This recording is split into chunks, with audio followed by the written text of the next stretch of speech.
புதுச்சேரியில் கடந்த 5 மாதங்களில் தனியார் நிறுவனங்களின் பெயரை கூறி 132 பேரிடம் ரூபாய் 1,82,00,000 நூதன முறையில் மோசடி செய்யப்பட்டுள்ளதாக தெரிவிக்கப்பட்டுள்ளது.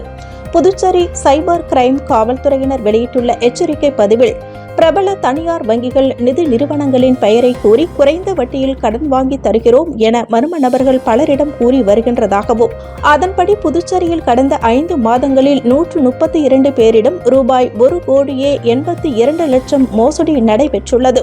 திடீரென குறிப்பிட்ட வங்கியில் இருந்து கடன் வழங்கும் பிரிவின் மேலாளர் பேசுவதாக கூறுவதுடன் குறைந்த வட்டியில் உங்களுக்கு கடன் வாங்கி தருவதாகவும் மர்ம நபர்கள் உறுதியளிப்பார்.